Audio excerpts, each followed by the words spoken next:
nombre de mots chinois, Shan, Han, Hun, Shenyang, Dangdong, tout ça pour la technologie.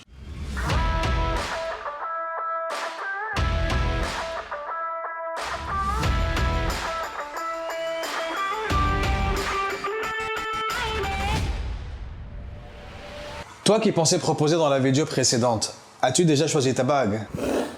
Comme tu l'as vu, la Terre peut créer des choses incroyables. Aujourd'hui, je vais te dire comment les gens peuvent être étonnants pour créer des choses aussi renversantes que Mère Nature. Après avoir vu dans notre dernier épisode comment l'homme a vu une pierre brillante et a commencé à la recréer dans des pièces qui reproduisent les mêmes conditions naturelles, tu penses que c'est la technologie la plus originale et la plus cool que l'humanité ait réalisée. Tu te trompes, mon ami. Bien que dans notre monde en évolution rapide, nous voyons d'étonnantes nouvelles technologies à l'aide de machines et d'outils et nous nous demandons quand nous voyons quelque chose de cool, comment les gens vivaient avant ça. Eh bien, dans l'épisode d'aujourd'hui, je veux te montrer comment les gens vivaient dans l'Antiquité et quelle innovation étonnante ils ont apporté au monde. Plongeons directement. Le mot technologie est une combinaison de grec ancien techné, art, métier, avec logos, qui veut dire discours. Pour les Grecs, cela signifiait les discours sur les arts. Puisque les Grecs étaient les inventeurs originaux du mot, nous pouvons nous attendre à l'une des technologies anciennes les plus étonnantes de leur part. Et oui, nos attentes sont satisfaite. Laisse-moi te présenter le mécanisme d'Anticythère. Découvert en 1901 par des pêcheurs d'éponges grecs au large des îles d'Anticythère en mer Égée, il a été trouvé parmi les épaves d'un navire romain qui a coulé vers 70-60 avant Jésus-Christ. Mais à quoi servait-il? Eh bien, crois-le ou non, ce bijou est assez complexe. Sa conception est composée de 30 engrenages noués dans une boîte en bois. Il était capable de suivre les mouvements solaires de la Lune et des planètes, ainsi que de prédire les éclipses et les positions de constellation du zodiaque. Donc, il est utilisé comme fonction de calendrier. Tout comme tu consultes ton téléphone pour ton calendrier, la saison, la météo, ces gens l'avaient bien avant la prévision moderne.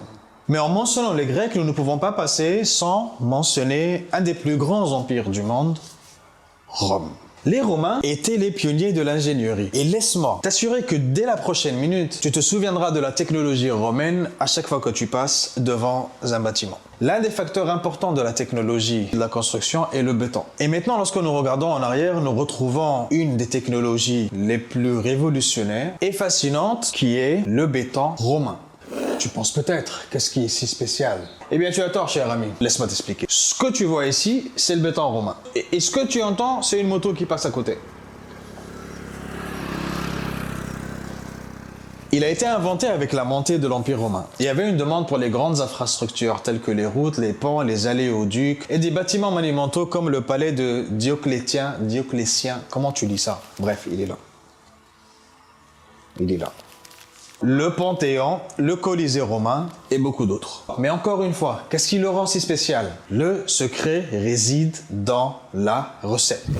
Ce n'est pas une recette McDo. Cette incroyable recette était faite en mélangeant de la chaux, des cendres volcaniques appelées pouzzolane et des agrégats tels que les pierres et les briques. L'ajout de la pouzzolane riche en silice réactive provoque une réaction chimique créant un liant solide capable de résister aux éléments et à l'épreuve du temps. Prenons l'exemple du Panthéon. L'un des exemples les plus emblématiques de l'architecture romaine, avec un immense dôme en béton d'un diamètre de 43 mètres. Ce dôme reste le plus grand dôme en béton non armé au monde, témoignant de la solidité et de la durabilité du béton romain. Une légende raconte que lorsque l'architecte romain Apollodore de Damas a présenté à l'empereur Adrien les plans du dôme du Panthéon, Adrien était sceptique qu'une structure aussi grande et non soutenue puisse être construite. Apollodore aurait répondu « César, je vais le construire et tu peux me pendre si ça s'effondre ».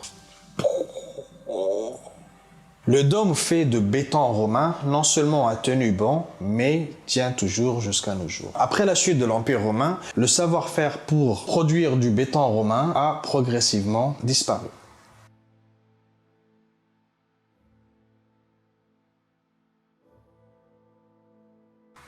Pendant des siècles, la recette est restée un mystère. Les ingénieurs ont essayé de rechercher les anciens manuscrits dans l'espoir de trouver sa recette et ils ont eu du mal à reproduire la durabilité et la résilience du béton romain dans leur projet de construction.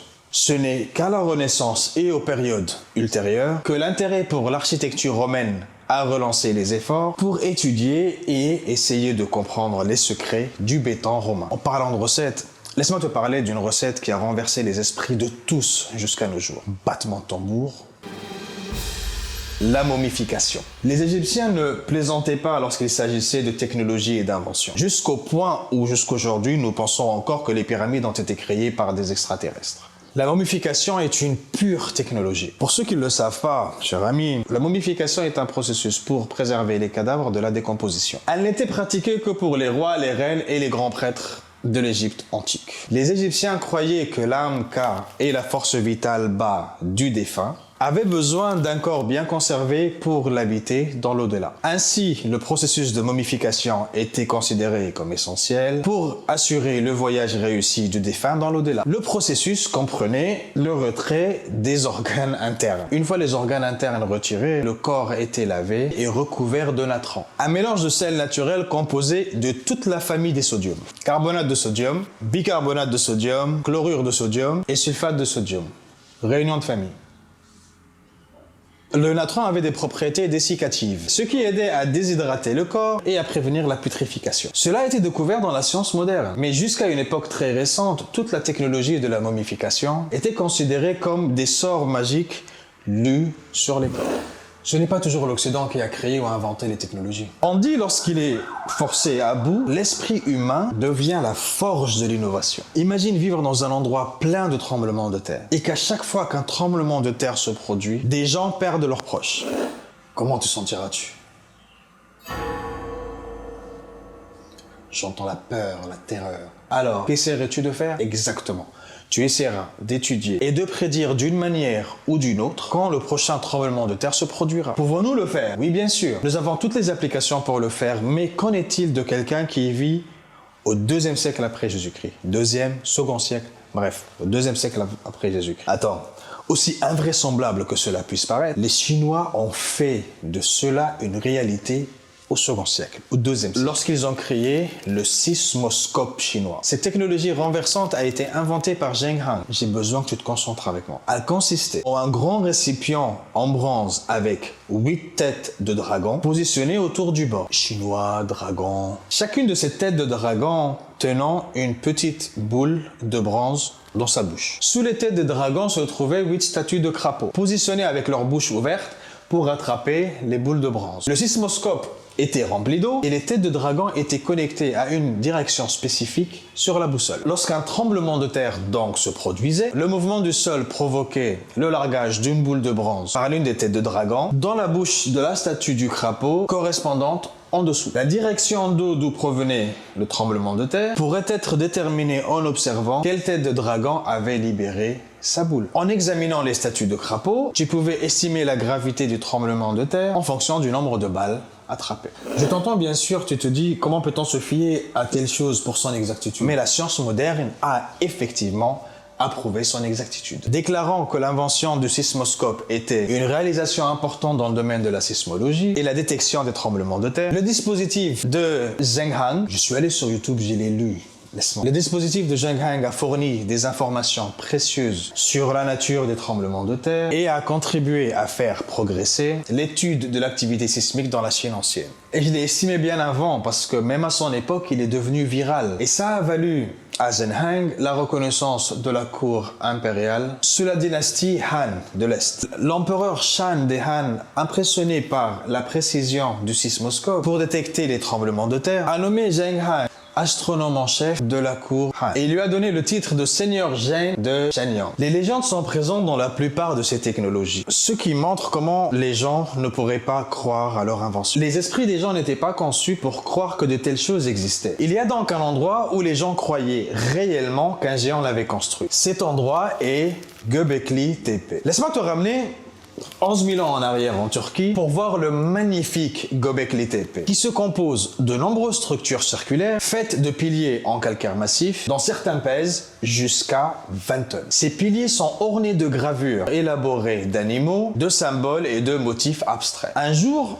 Schmidt, un archéologue allemand qui a passé plus d'une décennie à Göbekli Tepe, il le considérait comme le plus ancien temple du monde. Il a déclaré « Ceci est le premier lieu saint construit par l'homme. Aujourd'hui, Schmidt supervise une équipe de plus d'une douzaine d'archéologues allemands, 50 ouvriers locaux et un flux d'étudiants enthousiastes qui cherchent avidement à en savoir plus sur cet endroit. Ce ne sont que des exemples de ce que le monde ancien abrite en matière de technologie dans tous les domaines. Nous étudions maintenant les apprentissages. Comme la façon dont ces gens ont même été capables d'inventer ces choses, nous pensons seulement que les inventions technologiques sont un monopole du 21e siècle. Mais après cette vidéo, je suggère que nous revisitions ensemble toutes les technologies modernes. Et surtout, nous recherchons les sources. Nous découvrirons que la plupart d'entre elles sont des idées développées par des personnes brillantes avec des ressources minimales. Comme cette nouvelle ville, cette nouvelle cité, dans la prochaine vidéo.